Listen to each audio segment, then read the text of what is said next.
Assalamualaikum warahmatullahi wabarakatuh.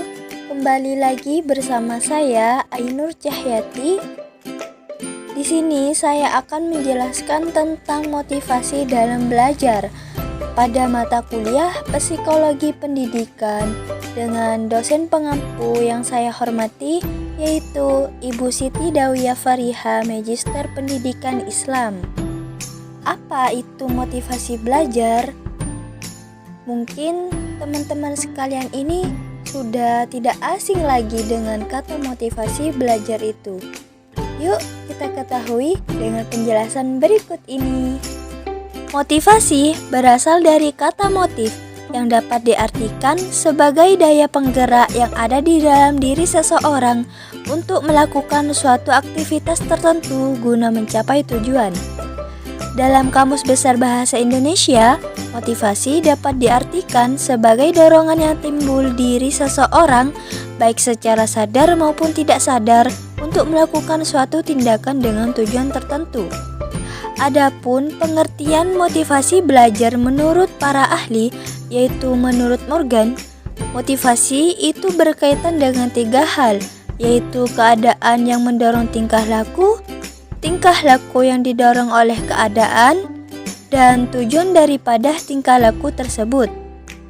Yuk, selanjutnya kita mengenal macam-macam motivasi.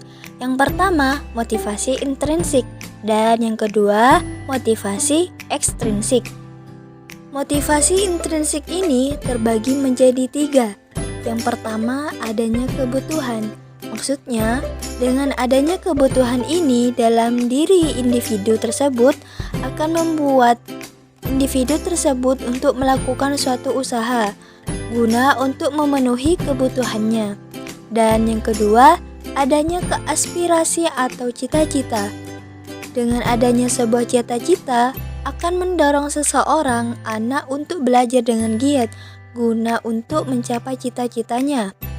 Contohnya yaitu seorang anak yang ingin bercita-cita sebagai tentara, maka anak tersebut berusaha untuk menggapai cita-citanya dengan berbagai macam hal, belajar dengan rajin, membentuk fisik yang baik, dan lain sebagainya.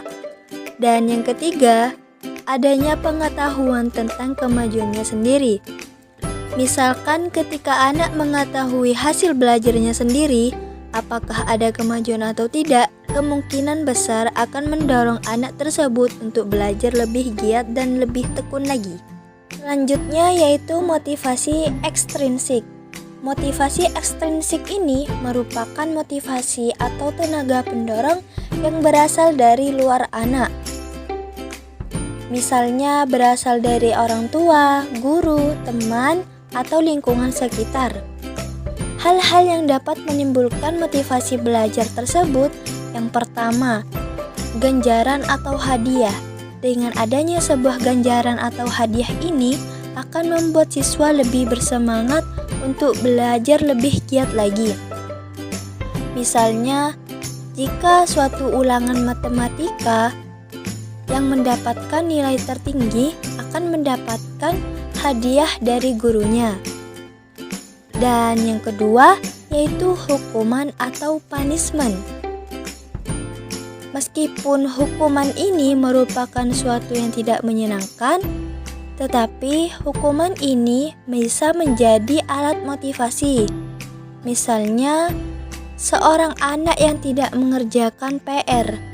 Anak tersebut dihukum oleh gurunya untuk mengelilingi lapangan, dan anak tersebut merasa malu sehingga timbul motivasi dalam dirinya untuk tidak melakukan kesalahan tersebut lagi, dan anak tersebut berusaha untuk mengerjakan agar tidak disuruh lari lapangan.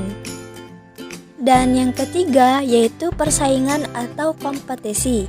Dengan adanya kompetisi ini, anak-anak akan menjadi lebih semangat. Misalnya, teman sebelah bangkunya yang rajin mengerjakan tugas sehingga ada timbul dari diri anak tersebut untuk lebih semangat agar bisa menjadi seperti temannya atau lebih dari temannya tersebut. Fungsi motivasi ini sebagai penggerak, sebagai pengarah untuk mencapai tujuan belajar, dan sebagai pendorong timbulnya suatu perbuatan. Fungsi motivasi menurut para ahli, yaitu menurut Sudirman, yang pertama, mendorong manusia untuk berbuat melakukan sesuatu hal. Dalam hal ini, fungsi dari motivasi ialah sebagai penggerak dalam setiap kegiatan yang akan dikerjakan seperti belajar dan lain-lain. Dan yang kedua, yaitu menentukan arah perbuatan, yakni ke arah tujuan yang ingin dicapai. Dengan seperti ini, maka motivasi dapat memberikan arahan dan hal yang harus dilakukan guna mencapai suatu tujuannya. Dan yang ketiga, yaitu menyeleksi perbuatan, yakni menentukan perbuatan apa saja yang harus dilakukan yang serasi dengan tujuannya guna untuk mencapai tujuan tersebut. Selanjutnya yaitu teori-teori motivasi belajar. Teori motivasi belajar menurut para ahli dibagi menjadi 3. Yang pertama, teori kebutuhan. Teori kebutuhan ini menjelaskan bahwa pada dasarnya manusia sebagai makhluk hidup yang tidak bisa puas akan segala hal, baik dalam kebutuhan hidup maupun yang lain. Walaupun satu kebutuhannya terpenuhi, pasti ia akan mengajar sesuatu yang lain. Hal tersebut bertujuan agar kebutuhan suatu dengan kebutuhan lainnya dapat terpenuhi. Dan yang kedua, yaitu teori humanistik. Teori ini menjelaskan bahwa hanya ada satu motivasi, yaitu motivasi yang berasal dari masing-masing individu. Motivasi tersebut dimiliki oleh individu sepanjang waktu dan dimanapun individu itu berada. Dan yang terpenting lagi, menurut teori ini adalah menghormati atau menghargai seorang sebagai manusia yang mempunyai potensi dan keinginan untuk mengevaluasi suatu dan belajar. Yang ketiga yaitu teori behavioristik. Teori behavioristik ini menjelaskan bahwa motivasi dikontrol oleh lingkungan individu itu sendiri.